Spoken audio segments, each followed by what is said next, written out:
Let's talk about It Ends With Us, starring Blake Lively, Justin Baldoni, and Brandon Sklenar, and directed by Justin Baldoni from Sony Pictures.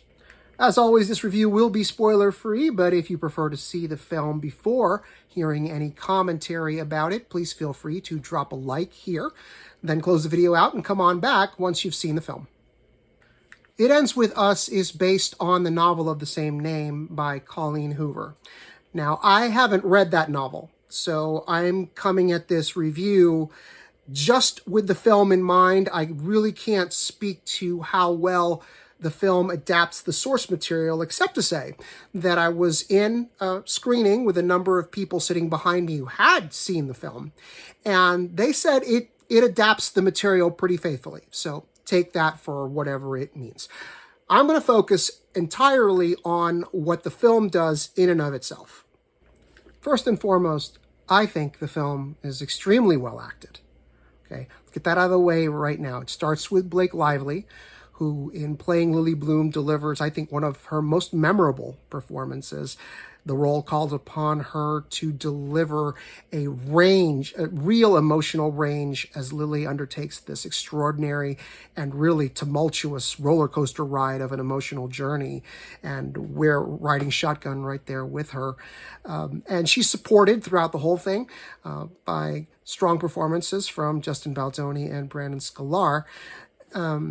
This is challenging material for all of them, and they take it on with gusto. And if you take anything away from the film, the experience, it's that they brought these characters to life in a meaningful and believable way. This isn't a spoiler, okay? But this film depicts and talks about domestic violence, sexual violence.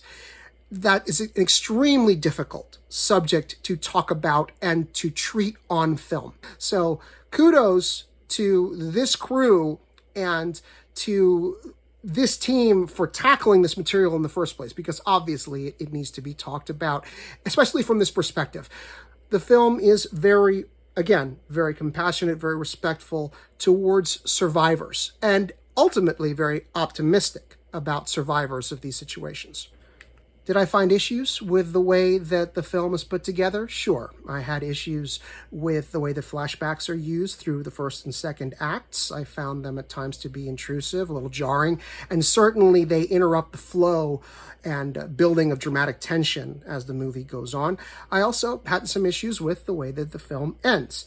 I think it had a little touch of schmaltz. It ends things a little too neatly for my tastes.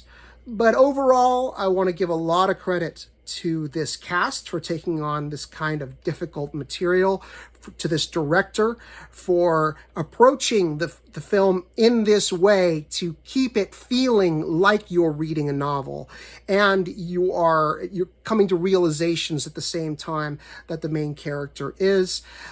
This is tough stuff, and there's an element of romance to it, but it turns on you. Just be aware of that.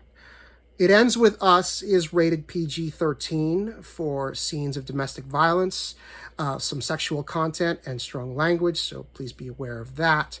And it opens in theaters this weekend. You can find more Film Buff Unplugged reviews and videos on Substack. Just head to fbunplugged.substack.com and subscribe for free. That way you won't miss a single post. We also have a channel on YouTube. Head to youtube.com/@FilmBuffUnplugged, all one word. Please give us a like on Facebook, and if you're on TikTok, you can find my review videos and more by searching for @FelixAlbuerne Jr., all one word. Thanks for watching.